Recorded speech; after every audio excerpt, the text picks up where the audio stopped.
Welcome to the Rural Revival Podcast. I'm your host, Dana Larson. This week we're with Molly Knuth of Molly Knuth Media in Cascade, Iowa.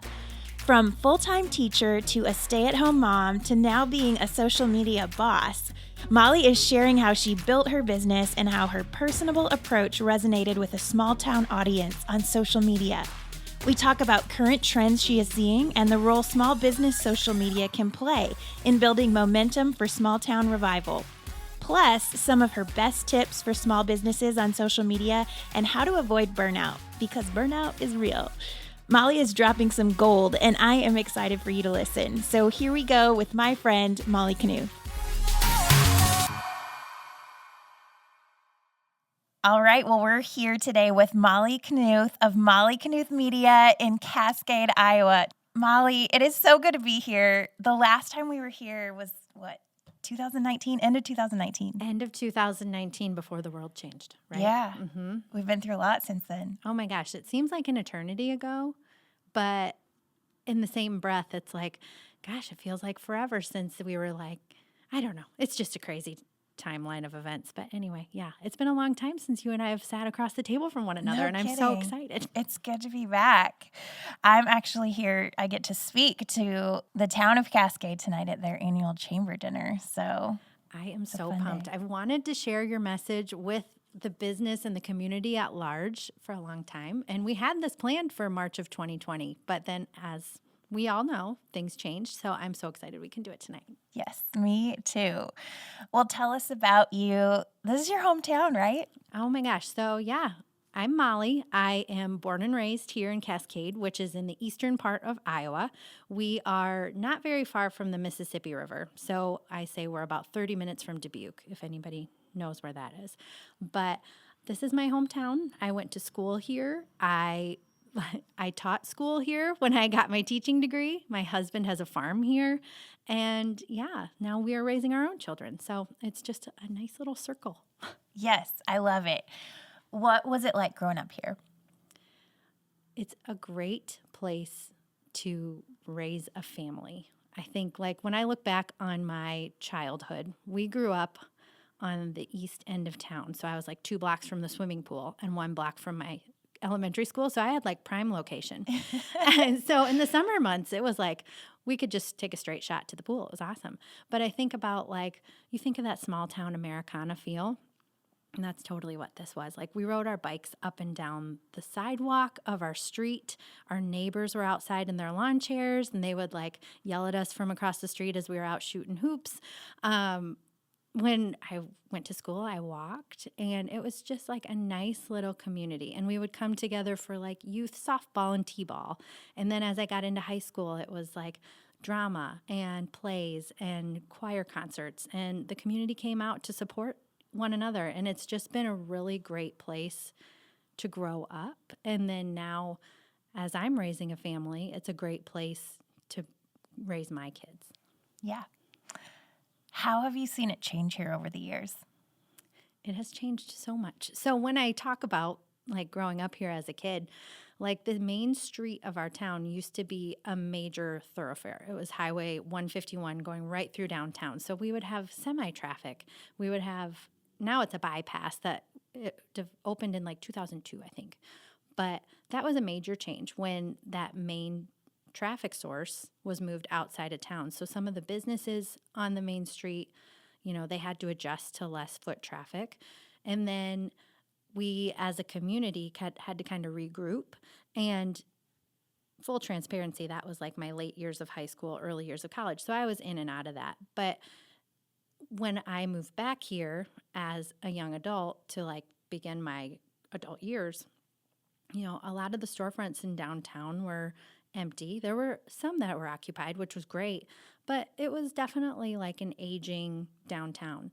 And now I look at it and I'm like, oh, we have restaurants, we have a boutique, we have a coffee shop, we have a flower shop that just opened. And it's just definitely gone through its ups and downs, but we have a lot of entrepreneurs here. We have people who are willing to take risks. We have people who are like just dedicated and devoted to seeing things through. And I think that has allowed this town to withstand some of those struggles. And now that we're kind of like, I feel like we're on the cusp of something big, and I'm really excited for it. Yeah, I can see that too. I mean, I just look at how much has changed since the last time I was here. And you and I walked up and down the street, and you were sharing with me like your vision for the town and all this. And now we're walking in it. It's awesome. And I can't take credit for that. Like, I honestly, I don't have a building downtown or anything like that. I work out of my office. But when I started my business, I wrote down like a game plan of what I wanted to see in 10 years. And I just like, I didn't just commit to like what I wanted to see. I said, it would be so cool if we could have a coffee shop. It would be so cool if we could have like a walking foot traffic and places to go downtown. And then I think just like putting it out there and just like communicating my vision sometimes, like I feel like that just kind of manifested. So not to be woo-woo, but I'm like, yeah, a lot of things on my list 5 years ago. I'm like, dang, checking those boxes right off. I love it. And you don't have a building downtown yet. Who knows? But yeah, put it out there. But I do want you to talk about your work, because I do feel like your work has played a role in this with helping other small businesses. So Molly Knuth Media, tell us about that. Sure. So I was a teacher by trade. So I was teaching high school language arts, and I have a minor in educational technology, which was just like a fancy way to say, like, I learned up and coming technological apps and ways that I can incorporate it in my classroom. So as my family grew, my husband and I decided that it was time to maybe like have one of us at home. So I was a stay-at-home mom for a couple of years, and I found that I wanted a way to like contribute to our family, like financially, but also I didn't have goals. So like I loved having the days with my kids when they were young, and it was so fun. But there was one morning I just remember being like, I'm not working towards anything. And I'm a very goal-driven person. So I was just kind of on the lookout for something. And lo and behold, I had a family member who started a business across town. And they were like, hey, we just need some help with like random office assistant work. Can you help us with that? So I was like, okay. And this was in 2016. And I said, we might be like, maybe we want to try some marketing. Maybe let's try a Facebook page. Because I had used Facebook for my classroom to like, we had a book drive, and I went from like 100 books in my classroom library to 500 because of Facebook posts. And there were various committees I was part of, and we had a lot of luck with just putting things out on Facebook. So I told this business person, like, let's give this a shot. So we did. And it was really helpful in getting the word out for them. And so he told a friend of his who also owned a business. So I started helping them with some stuff. And then that person told another person. And it was like late 2016, early 2017. And I had 3 clients that wanted me to just help them with Facebook stuff. And I remember going to a workshop in early 2017. I just came across it in a Facebook ad, and it was happening in like Southwest Wisconsin. Her name is Missy, and she was putting on a workshop, Facebook for Business. And so I went to it with an open mind, but I remember raising my hand and saying, so you're telling me people will pay me to do Facebook posts for them?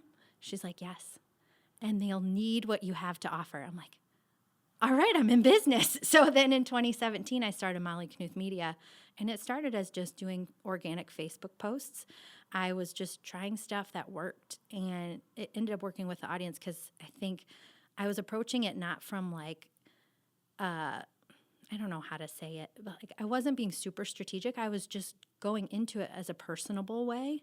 Like I thought small town businesses operated. Like I was creating conversations with posts, and I was like showing people things that I saw in real storefronts, but just putting it out on social media instead of being super strategic about everything. And so that hit home with a lot of people in this area. So over the years, I've been able to help different businesses with Facebook, Instagram, websites, podcasting now. And so it's just kind of evolved. And I think that it's helped bring some attention not only to my business clients, but also to our community, because it's very evident like that something's going on here, and we've got a lot of successes happening, and people are noticing it. Yeah. Well, you're really good at it too, so that helps. Well, thanks. Yes. You kind of stepped into this and realized small businesses are the way to go for you. Like that's what fits what you're doing. So what is it that you love about working with small businesses? I think small businesses and small town small businesses are really like the backbone of a community, because when I look around, like just driving here, for example, I drove past our Little League field, and in the outfield fence, there are all of these signs of corporations and businesses in our community that sponsor the Little League Youth League.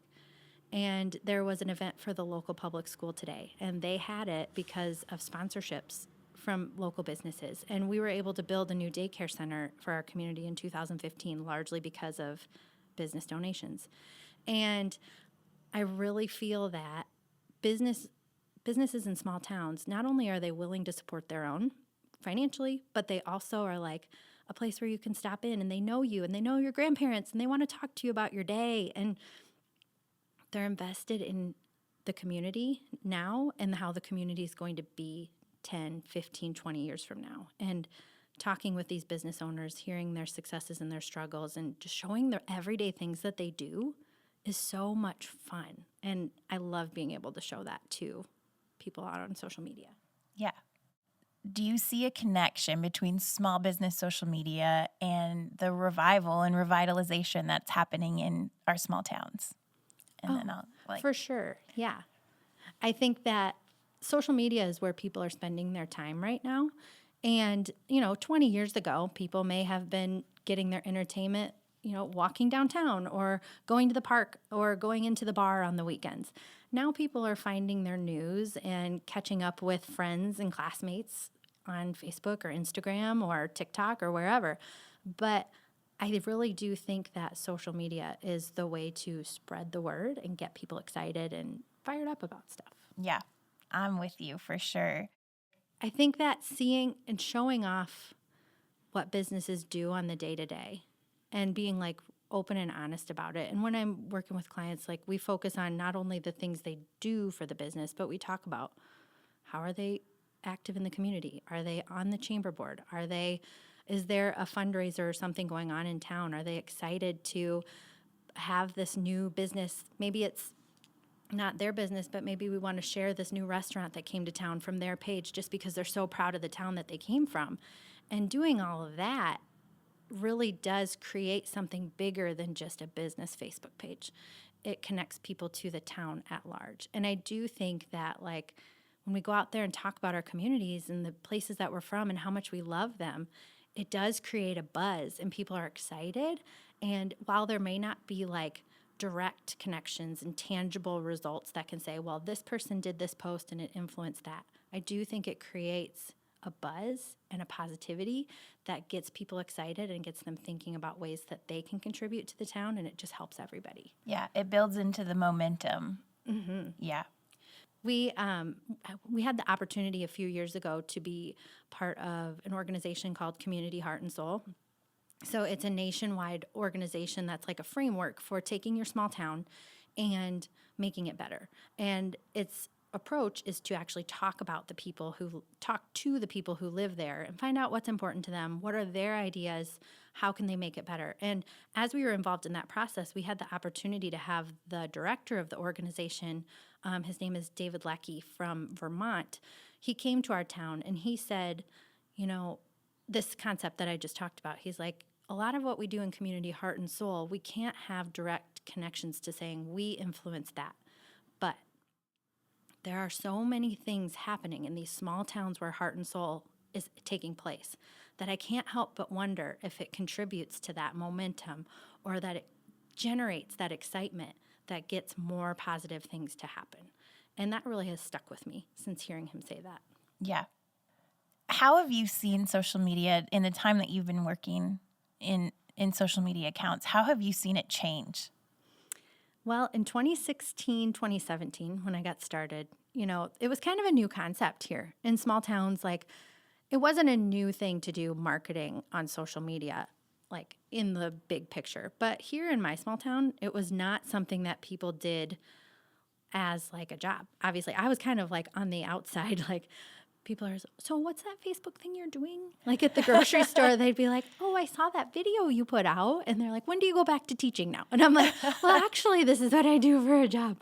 But so I do think that when I was getting started, it was very novel. It was a new concept. And anytime we put a post out, people like, I'm saying people, but I mean like followers or people on social media, like they just loved it. We were getting likes, we were getting reach, and everybody was just like so enthralled by this new thing and seeing the videos that were coming from their favorite store downtown and seeing the pictures of the people who worked behind the register that they talked to every day. They were just like, they thought it was great. And then as social media has evolved and this has caught on and more businesses are doing it, it's just like, it's a little harder to gain traction. And you just have to like think about things differently. And I just always find myself when I'm having those moments of being like, why can't I not get this to hit? I have to like go back to, okay, am I thinking too strategically? Am I forgetting the small town values? Am I forgetting those roots? And when I do that and I go back to talking about people, featuring pictures of the downtown, featuring pictures of what my clients are doing, when we go back to those roots about what makes a small town business great, that's when it becomes successful again. Yeah. Where do you see social media going? I mean, we've seen a lot just in the past year shift with censoring and just all different kinds of things that weren't on the radar before. So where do you see that going? Oh my gosh, it has just been, it's been a ride. Yeah. I do see a lot of changes and shifts. So I always tell people that have questions, I'm like, I always advocate to have a Facebook page because even though Facebook goes in and out of vogue, it is like a really powerful tool to have in your marketing arsenal. And I know that it can be a lot. And there are days when I am drained of it too, just as much as the next person. And it's a very contentious place. And so I do see a trend of people like maybe pulling away from Facebook. Maybe it's for the short term. Maybe they're just deleting the app off their phone and only logging in at certain times from their desktop. So I do see like kind of a shift away from Facebook in some of those contexts and more of a shift into like Instagram or TikTok. And I think you just have to kind of pay attention to who's your target market. Like when I think about Facebook for small town businesses, I always tell people like everybody knows how to operate Facebook, right? They can be 18 years old, they can be 68 years old. They know how to navigate Facebook for the most part. So if you want to market to a lot of people in a small radius, Facebook is good. If you have a more niche market, like you're advertising a product for women in their 30s, that demographic's on Instagram. So you just kind of have to know who you're marketing to. And I think back when I started, we could just put anything out that we wanted, and it was like, oh, we hit a home run. And now we do have to say, okay, where's our target hanging out at? And how do we talk to them and connect with them on their level? Yeah. You mentioned that, and I will attest to this, you can get burnout, from social media. So do you have any tricks or tips for how to shift your mindset so that you don't find yourself burning out? Burnout is real. Yeah. On social media. I have it too. Some of the things that I do are just like things that you can find on your phone. So you can turn on those like shutdown hours. So when I'm feeling super burned out, I'll turn on those shutdown times. So I can't access the apps from like 4 till 8 p.m. Or I'll just shut down certain apps. Maybe I'll mute an app or I'll just delete it from my phone. And I do that with Facebook sometimes. I do that with Instagram sometimes.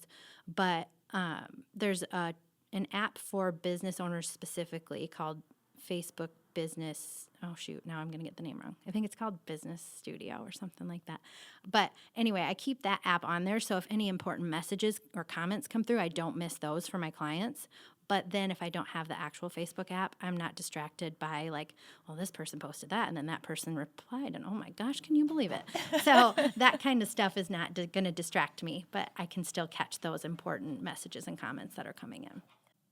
Well, I think that's great advice.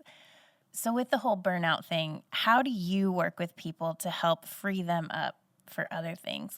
Because like you said, burnout is real, but then maintain their voice in their social media? Oh, okay. So this is a good one. When I am working with a client, I do my best to just like get to know them. And maybe it's not like, what do you do? What are the services and the products you offer? What's your radius? That's all important. But like getting to know them. How do they sound? What are some of those words that they use all the time that maybe they don't even hear themselves say anymore? But like you always say girl, or you always say, and stuff. And so then I try to incorporate that into some of the captions that I write. So it sounds like them and it sounds like what they would say when they show up at your door to service your electrical panel. So I try to maintain their voice. And I am always like just keeping an eye out on like trends that I notice that maybe are applicable or news that is new. Maybe there's something about the community that I'm like, oh, this would really tie in well to this client because they care about the military.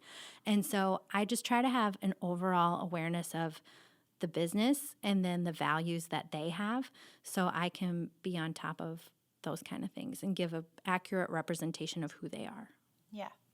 Aside from like the burnout piece, is there like one tip that you would recommend for people social media wise? Oh my gosh. Okay. So if you're on Facebook marketing your business, I would just kind of reiterate some of the things I've already hit on. Go back to those small town things that you might find like not so special or maybe like mundane in your daily routine. And that's what you focus on. And people will love it. So I think about some of my clients, like my clients run the gamut. I have a convenience store client. I have an earth moving client. I have an electrician client.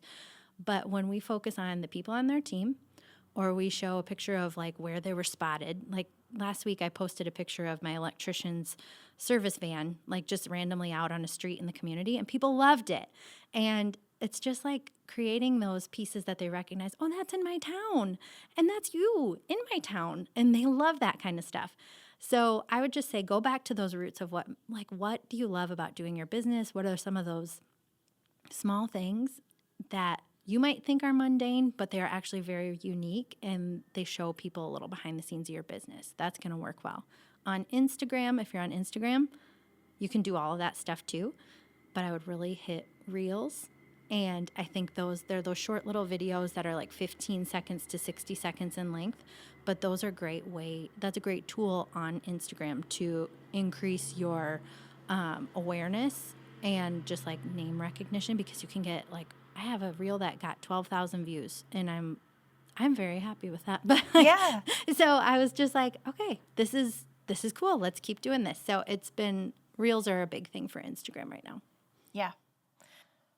You've seen your business expand a lot, even since I've known you. I mean, this has really taken off, which is super exciting.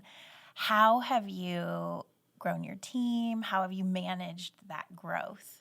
Oh my gosh. As any entrepreneur who listens to this podcast knows, there's always seasons of business, right? Yes. So when I was starting out, I knew that I wanted to do a lot of client work, but I also knew that there would be a limit to what I would be able to do time-wise. Like I could only have so many clients because I just wouldn't have time to service everybody's needs.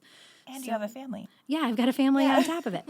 So I've figured out pretty quickly that my best way to help the most number of people was going to be to have multiple avenues of my business, if you will. So like back in 2017, 2018, Facebook released, which this sounds like we've had it forever, but really we haven't. They released Facebook Live video. And I had been reading articles about how this new feature was coming out, and I was like, this is something. Maybe I should just like jump on this trend because I know that the algorithm is automatically going to favor that, kind of like Reels on Instagram today.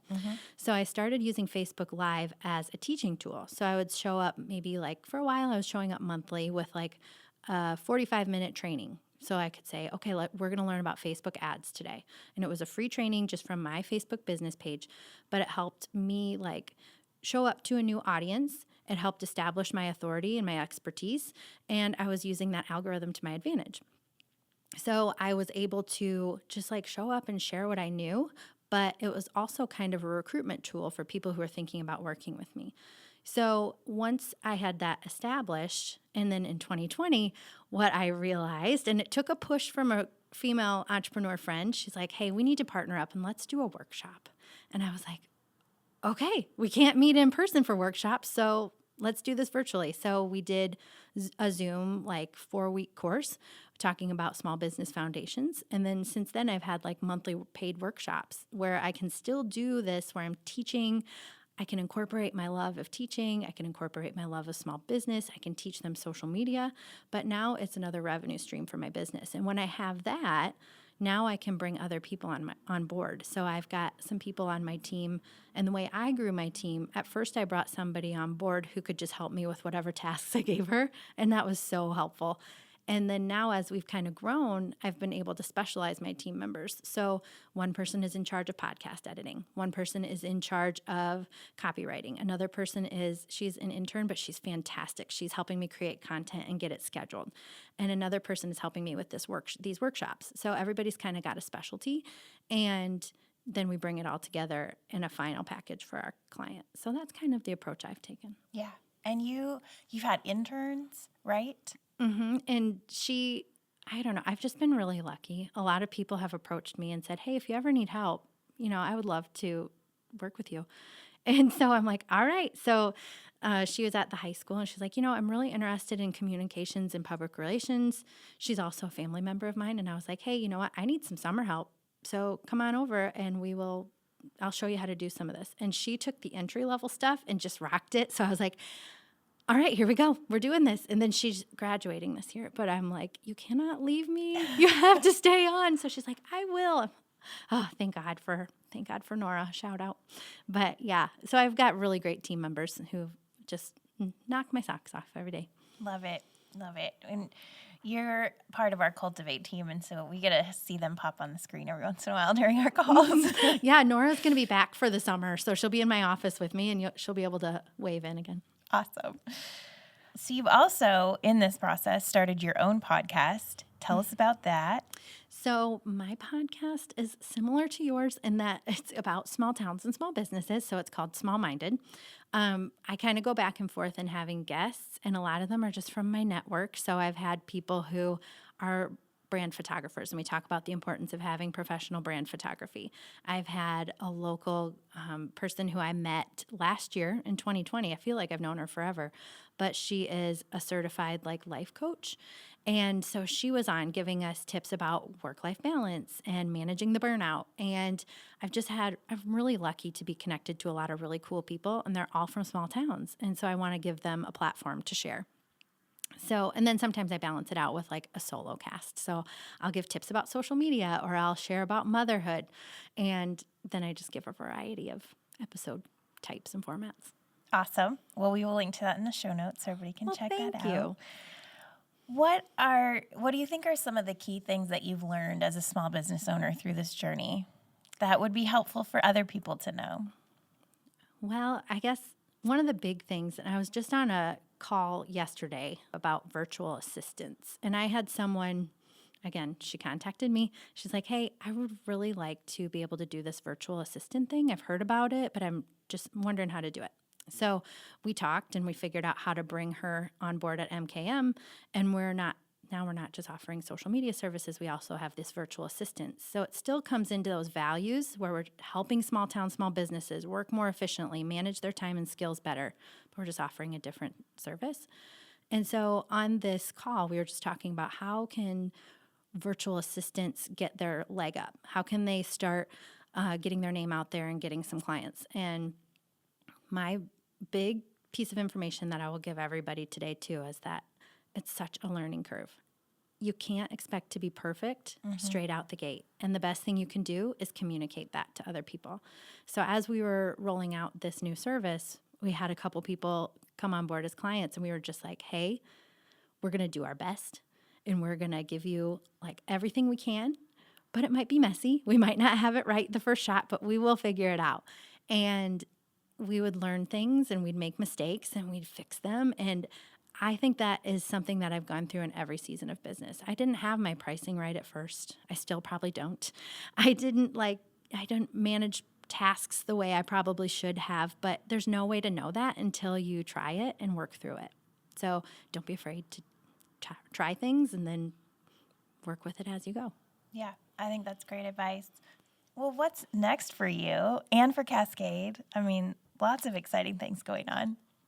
Oh my gosh. So we are, so Community Heart and Soul has been a years-long committee that I was part of. It started in 2018, and we were going to do the last hurrah, have a community event in May of 2020. And we were sitting at a committee meeting in March, and we're like, you know what, guys, we might not be able to have this event. And I was like, there's no way we are not having this event. We are having it. And, I was wrong. But so we are finally getting back on board with that committee, and we are seeing the fruits of our efforts. So what we did was we surveyed the town, found out what they want to see. So now we can share back with them and share back with other committees in the community and say, hey, people said they wanted to see more welcome. And so we think we could renovate a welcome space, or we can have new welcome bags, or we can maybe have a welcome wagon, or block parties.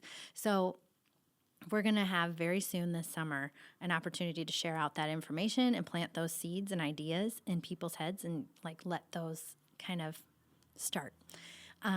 We have a new farmers market coming to town. We have new businesses popping up. Our Main Street is developing. There's going to be a Main Street revitalization committee forming, I think. Our city just put together a facade redevelopment program, so that's kicking off. Oh, gosh, I don't know. There's a ton of stuff that's happening here, and it's just really, really cool. Oh, our new pool opened. There was a capital campaign in 2018 to build a new pool. It opened for a week in 2020, and then we had to close it for COVID. So now it's open for the summer. The kids are so excited. Wow. It's going to be great. Very fun. Well, everyone, keep your eye on Cascade because there's a lot of good things going on here. We should do a town feature. I could connect you to some really awesome people that have great ideas. Oh, my gosh. We're going to make this happen. For sure. Let's do it. Okay. Awesome. We'll start it tonight. Okay. Well, Molly, how do we follow along with you and everything that you have going on? And are you taking new clients? I have a wait list right now, so I can't take on new clients, but I do have workshops that are always on different topics, so you can sign on for the workshops. We also have group accountability programs, so if you're somebody who has the skills, but you just need reminders to actually get that post out, we have those every quarter. So you can find out more information about those at my website, mollyknuthmedia.com, and I'm at Molly Knuth Media on Facebook and Instagram. Those are my most active channels, but that's where you can find me. Okay, perfect. We'll link to all that in the show notes. Molly, thanks for being on the podcast. Thank you so much. I'm not kidding. So behind my desk in my office, I have a pin board, and it's got that 5-year plan and 10-year plan like I talked about. It's got my brand kit, so I have all my stuff in front of me, and it's got my bucket list. And I'm going to go home and I'm going to check off Rural Revival Podcast. I'm so excited. Thank you so much for this opportunity. Yeah. I will. I'll post it on Instagram. Okay. Awesome. I love that so much. And I just want to shout out to you too. You have been on board with this from the very beginning. And so thank you. You've always just been a great advocate of everything that I've been doing, and I appreciate that so much. And I just love that we get to share a love for small towns, small businesses. It's great. Thank you, Dana. I think I was trying to go back and say, what was the first episode I listened to? But I think it was episode 3. Wow. And because I remember, you had Emma Hicks, and you had, what was that April hotel in Wilkes. Grinnell? Oh, yeah. That was one of the, oh my Hotel gosh. Grinnell. I took so many notes from that episode. Yeah. But yeah, I love everything you do. And I love the Support the Locals shirt. I wear that all the time. So I love Rural Revival. I love it. Thank you, Molly.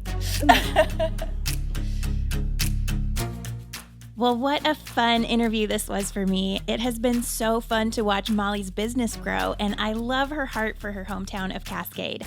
Everybody go follow Molly for some great social media tips that are very applicable to your small town business. She is a great resource.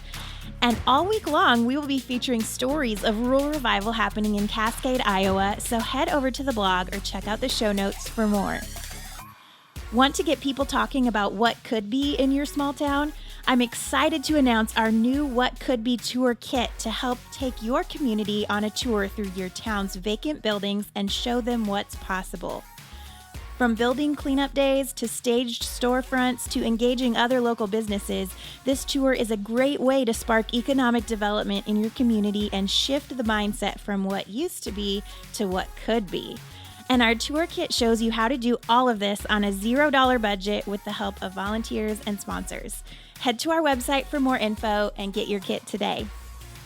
Huge thanks to Molly for being on the podcast today, and thanks to you for tuning in. Have a great day, everybody.